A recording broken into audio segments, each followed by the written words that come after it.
নমস্কার সবাইকে, welcome to GM study for dreams. আর মাত্র 12 দিন বাকি তোমাদের 30/11/2025 সেই পাখির চোখ করেছিল যে পরীক্ষার জন্য ডব্লিউপি কনস্টেবল। দেখতে দেখতে সময় অনেকটা শেষের দিকে। তোমাদের প্রস্তুতি পর্ব কেমন পজিশানে আছে জানি না, তবু আমি এটুকু বলতে পারি রিভিশন এখন ভালো করে দাও, মক টেস্ট দাও এবং তোমাদের নিজস্ব স্কোর দেখো। আর টাইম ম্যানেজমেন্ট এই মুহূর্তে আমি কোনো বিষয় বলবো না, পরীক্ষা সেন্টারে টাইম ম্যানেজমেন্ট কীভাবে করবে আর কয়েকটা দিন পরে বলবো, কারণ এখন থেকে দরকার নেই। তোমার মক টেস্টে শুধু যখন দেবে কীভাবে দেবে সেটা প্রথমে তোমরা জিকে দিয়ে স্টার্ট করবে। যে কটা জিকে থাকবে মিক্স করা, সেই কটা জিকে আগে প্রথম 10 মিনিটের মধ্যে প্রত্যেকটা জিকে পরপর দেখে করে নেবে, কারণ পরের দিকে টেনশনের সময় তাড়াহুড়োর সময় জিকেগুলো চোখে পড়ে না, খুব সহজ জিকে থেকে যায়। তার মধ্যে যেগুলো একেবারেই কমন সেগুলো করবে, আর যেগুলো 50% বা 60% জানো, 40% জানো না, সেগুলো একটা জায়গায় ভেবে 8টা টার্গেট নেবে, 8টা রেস নেবে আর কি। এই বিষয় নিয়ে কথা বলবো আজকে। আর 2026-এ নতুন ভ্যাকেন্সিগুলো নিয়ে কথা বলবো, নতুন যে ভ্যাকেন্সি এসআই থেকে কনস্টেবল, জেল পুলিশ, এক্সাইজ, এগুলো নিয়ে কথা বলবো। সবার আগে আমি ভ্যাকেন্সি রিলেটেড বিষয়টা বলে নিই।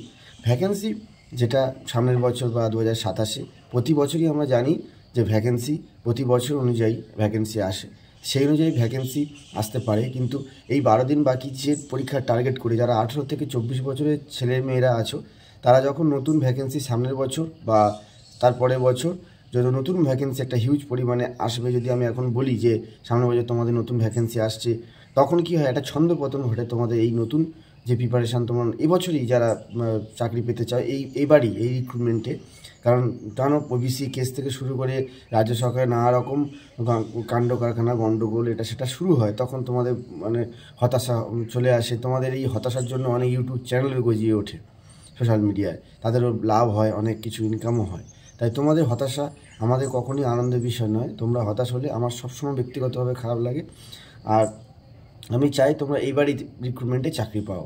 প্রত্যেককে আমি রিকোয়েস্ট করব, কোনো নতুন ভ্যাকেন্সি রিলেটেড ভিডিও দেখবে না, পরে দেখে নেবে।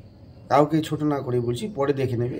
আমিও নতুন ভ্যাকেন্সি রিলেটেড ভিডিও আনতে পারি, আমার কাছে কিছু ইনফরমেশান আছে, কিন্তু আমি এই পরীক্ষার আগে কিছু ইনফরমেশান আমি দেবো না।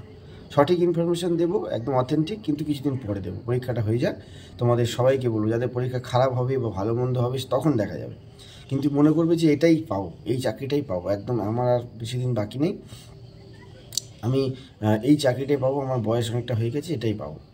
এবারে যাদের অল্প বয়স তারা মনে করবে আরে অনেক সুযোগ আছে। নিজের আমার রিলেটিভ একজন আছে, সে একদম পড়াশোনা করছে না, ভাবছে আমার এখন মাত্র 20 বছর বয়স, আমি এখন পড়ছি না। এরকম করলে নিজের জীবনে অনেক আমার বন্ধুরা আছে অল্প বয়সেই চাকরি করছে 22 বছরের মধ্যে, সেটাও হয়, কিন্তু এটা মাথায় রাখবে। এই পজিটিভ থিঙ্কিংটা মাথায় নিয়ে এসো যে এবারেই পাবো, সামনের বছর তো আবার আছে। কিন্তু যারা এসআই পরীক্ষাতে ফেল করেছো, এসআই পরীক্ষা শুধু ক্যান্ডিডেট, তাদের ব্যাপারটা আলাদা, যে এসআই পরীক্ষাটা আমার হয়নি, পরে এসআইটা আমি টার্গেট করবো। কিন্তু যারা কনস্টেবল পরীক্ষা অলরেডি ক্যান্ডিডেট এবারের পরীক্ষায়, তারা পরের পরীক্ষার স্বপ্ন দেখলে তোমাদের এই পরীক্ষাটা কখনোই সেই সেরা জায়গায় যাবে না, সেই সেরা জায়গায় যাবে না। সেই খাস একটা ব্যাপার থাকে, একটা ফিডব্যাক থাকে, মনের মধ্যে থেকে একটা দ্বন্দ্ব থাকে, একটা লড়াই, একটা জেদ, পারতেই হবে, করতেই হবে, সেইটা হয়ে যাবে। এটা বললাম। আরেকটা কথা, তোমাদের টাইম ম্যানেজমেন্ট বিষয়টা আমি বললাম, সেই বিষয়ে সবসময় একটা কথা মাথায় রাখবে, যে যেখানে পড়তে বসছো সেখানে একটা ক্লক রাখবে, ঘড়ি বা স্টপ ওয়াচ।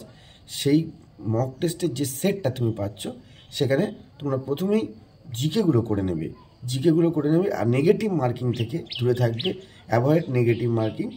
যেগুলো ভালো পারবে সেগুলো আগে সিলেক্ট করে নেবে, জিকেগুলো করে নেবে 10 মিনিটের মধ্যে। তারপরে ইংরাজি 10 নম্বরের মধ্যে একবার চোখ বোলাবে যে 10 মিনিটের জন্য টাইম দিলাম ইংরেজি কটার জন্য, 10 মিনিট ইংরেজি দেখে নেবে। তার মধ্যে 5টা পারলে 5টা, ঠিক আছে।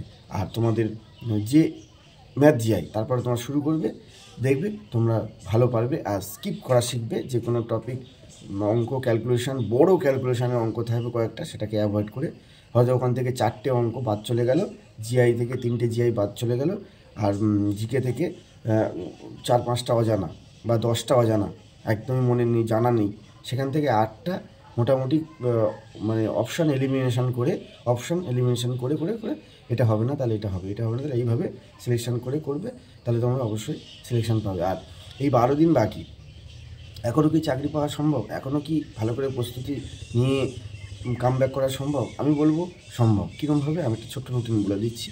দেখো, তোমাদের সুবিধাসের যে অঙ্ক কটা আছে, প্রথম পার্সেন্টেজ, লাভ ক্ষতি, টাইম অ্যান্ড ওয়ার্ক, পাইপ, তারপর তোমার হচ্ছে ট্রেন সংক্রান্ত সময় দূরত্ব, তারপর তোমাদের হচ্ছে নাম্বার সিস্টেম, রসগু গসগু, তারপর তোমাদের পিতা পুত্রের অঙ্কের টাইপ, আর হচ্ছে সিম্পলিফিকেশান এই কটা, আর জটিল সুদ সরল সুদ, এই কটা টপিক একদম ভালো করে। নৌকা স্রোতটা তোমরা এমনি একটা টপিকের সাথে রিলেটেড আছে, পারবে। অনুপাত সমানুপাত অঙ্ক তোমরা সবাই মোটামুটি পারবে একবার করলে। এই অঙ্কগুলো এই যে 1-2 দিনের মধ্যে শেষ করতে হবে। মানে কিরকম,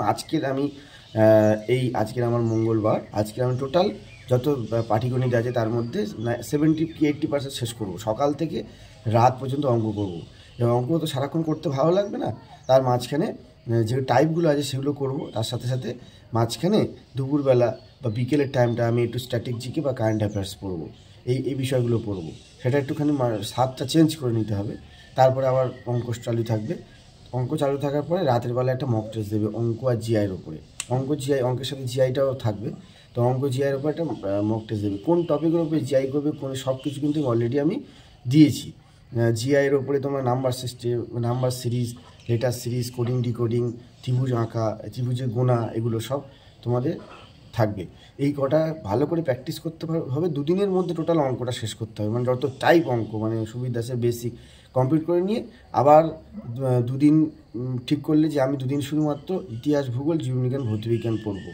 এরকম একদিন ভাগ করে নিলে যে আজকে জীববিজ্ঞান, ভৌতবিজ্ঞান, ফার্স্ট হাফ জীবনবিজ্ঞান, সেকেন্ড হাফ ভৌতবিজ্ঞান, রাতে একটু অঙ্ক দেখবো।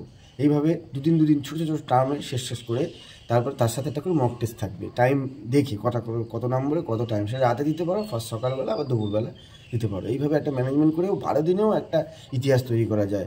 হিউজ অপরচুনিটি এখনও আছে, হাল ছাড়বে না, হাল ছেড়ো না বন্ধু। অলওয়েজ আমি বলি, এখনও পারবে, তুমি এখনও চেষ্টা করো, এখনও পারবে, তোমরা এবারে অবশ্যই পারবে। তোমরা যদি 50+ স্কোর করো তবুও লড়াই টিকে থাকে, যদি প্রশ্নপত্র কেমন হয় সেই অনুযায়ী। খুব ইজি প্রশ্ন হয়ে গেলে তখন একটু টাফ হবে। ভালো করে পরীক্ষা দাও। নেক্সট ভিডিওতে আবার তোমাদের সঙ্গে দেখা হবে। Thank you.